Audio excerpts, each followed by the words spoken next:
Добрый день. Сегодня проходим основу геометрии. У многих часто возникают проблемы с геометрией только потому, что многие не знают основу, что является очень важной частью данной науки. Начнем с понятия аксиома. Аксиомами называются утверждения, которые принимаются без доказательств, то есть основа основ. В геометрии, а именно в планиметрии, их несколько, но на каждом из них отдельно останавливаться пока не нужно. В качестве примера приведу следующее. Через любые две точки на плоскости можно провести единую прямую. Через любые две точки, то есть берем две точки в плоскости, а это плоскость, можно провести любую прямую. Прямая пошла. Это и есть пример аксиомы. В планиметрии есть несколько основных понятий. Начнем с точки.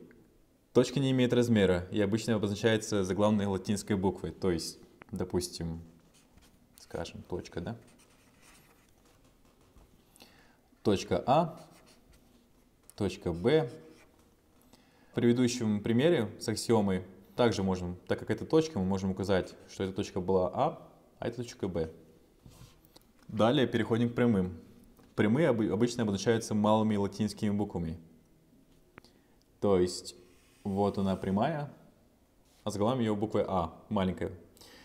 Прямая не имеет толщины и ширины, простирается неограниченно в обе стороны, то есть она почти что безграничная. Отсюда все и начинается. Часть прямой А, ограниченная двумя точками, допустим, точки А и точки Б, называется отрезком, то есть в этом случае отрезок А и отрезок Б. Точки А и Б ограничивают отрезок, и называются они концами отрезка. Такой отрезок обозначается как АБ, либо БА, то есть вот этот вот отрезок. Чтобы было легче объяснить, представим, что есть дальняя дорога А. Вдоль этой дороги есть дом А и дом Б. Если вы вышли с дома А в дом Б, то ваша дорога будет называться АБ. А если наоборот, то БА. Теперь добавим точки С и Д. То есть, допустим, точка С будет здесь, точка Д будет здесь, которые не лежат на этой прямой, либо на этой дороге. То есть они не лежат на нашей дороге А, на нашей прямой. Другими словами, можно сказать, что прямая проходит через точки А и Б, но не проходит через точки С и Д. Отметим, что через точки А и Б нельзя провести другую прямую, то есть только одна прямая может проходить через эти две точки, и которая бы не совпадала с прямой А. То есть только одна дорога А может проходить и через дом А, и через дом Б. Я думаю, здесь все понятно. Рассмотрим теперь две прямые. Если прямая А и прямая Б имеют одну общую точку О, допустим, А и Б, общая точка О, то говорят, что они пересекаются в этой точке. То есть эти две прямые пересекаются в данной точке О. А вот прямые P и Q не пересекаются. Любые две прямые могут иметь не более одной общей точки. То есть две общие точки быть не может, то есть это невозможно, так как иначе, исходя из сказанного ранее, они будут совпадать. Таким образом, можно сделать вывод: две прямые либо имеют только одну общую точку, либо не имеют общих точек вообще, как это делают P и Q. То есть две дальние дороги могут пересекаться только один раз, либо не пересекаться вообще. Это что-то типа перекрестка дороги, где две улицы имеют общую точку. То есть представим, что это перекресток. Либо две параллельные улицы, которые никак не могут пересечься между собой. Теперь поговорим о луче. Проведем прямую А, отметим на ней точку О. Эта точка разделяет прямую на две части. Каждая из них называется лучом. То есть и эта часть называется лучом, исходящим от точки О. Точка О называется началом каждого из лучей. Обозначаются лучи обычно либо малой латинской буквой, например, луч H, что-то типа такого. либо луч ОА. Как видите, первая буква О – начало луча, а вторая точка А – произвольная точка на луче. Теперь перейдем к углам. Угол – это геометрическая фигура, которая состоит из точки и двух лучей, исходящих из этой точки. Лучи называются сторонами угла, а их общее начало – вершиной угла. То есть вот это вот место называется углом. Изобразим угол с вершиной О. То есть нашей вершиной будет О. И сторонами М и Н. То есть это есть наши дальние дороги. На сторонах отметим точки А и точки Б. Либо, как в предыдущем примере, дом А и дом Б. Тогда данный угол можно обозначать как угол МН, либо угол АОБ. АОБ, либо МН. Или просто угол О. Следует помнить, что фигуру, состоящую из угла и его внутренних областей, также называют углом. То есть данную фигуру можно назвать просто углом. Также рассмотрим следующее. Возьмем угол АОБ. Проведем внутри угла из его вершины луч ОС.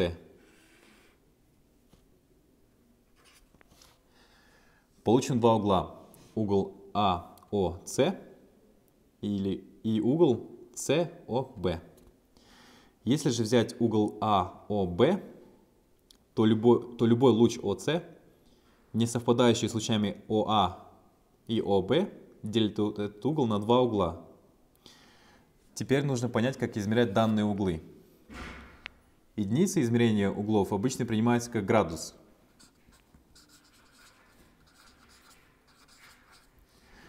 Это угол, равный 1/180 части развернутого угла, то есть данного угла. В данном развернутом угле 180 градусов, а в круге 360 градусов в целом круге. То есть градус это всего 1/180 развернутого угла, либо 1/360 целого круга. Для измерения градусной меры используется транспортир. То есть такое вот устройство, оно незаменимо как раз таки геометрии. Рассмотрим обычный угол АОБ. Здесь О будет стоять. Градусная мера, которая равна 60 градусов. То есть здесь все уже записано. Удостоверимся в этом с помощью транспортира. Все мы правильно поставили. 0 градусов. Здесь будет 60 градусов. Действительно верно. Определенные части градуса носят специальное название. Допустим, 1/60 угла градуса называется минутной и обозначается символом, данным символом. А 1/60 часть минуты называется секундой и обозначается символом таким. Например, есть угол 78 градусов, 20 минут и 55 секунды. Его можно проще обозначить вот так вот. 78 градусов, 20 минут и 55 секунды. Стоит это знать. Возьмем еще один пример.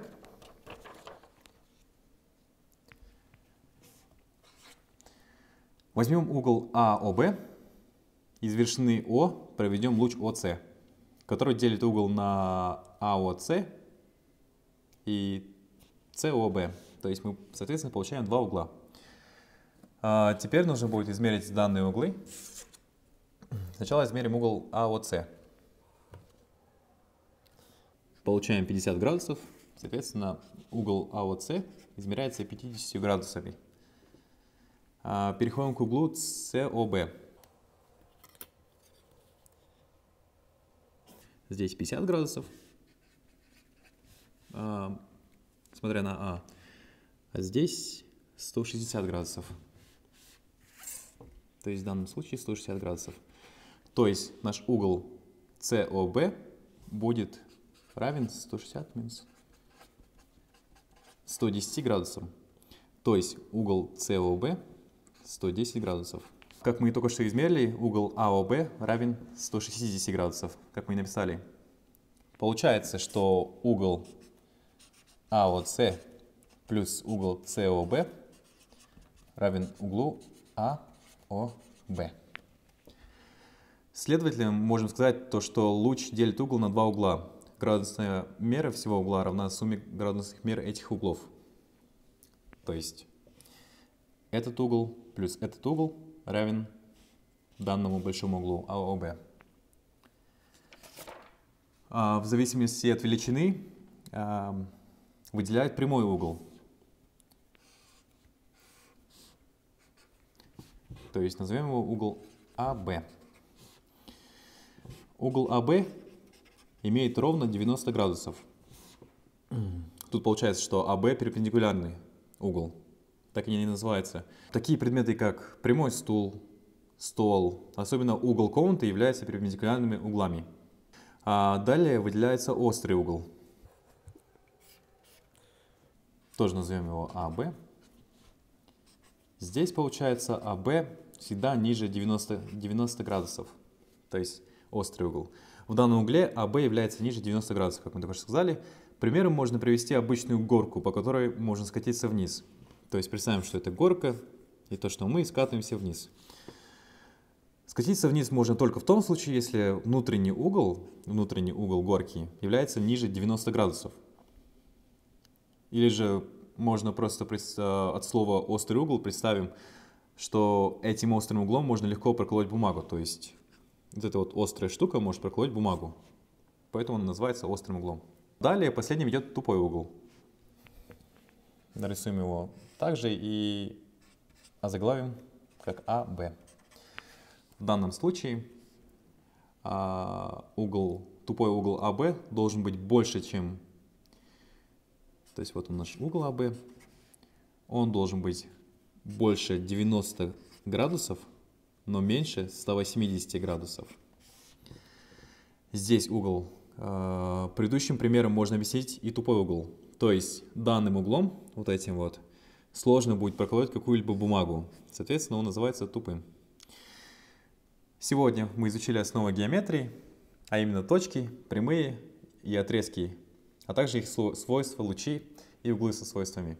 Спасибо большое за внимание. До свидания.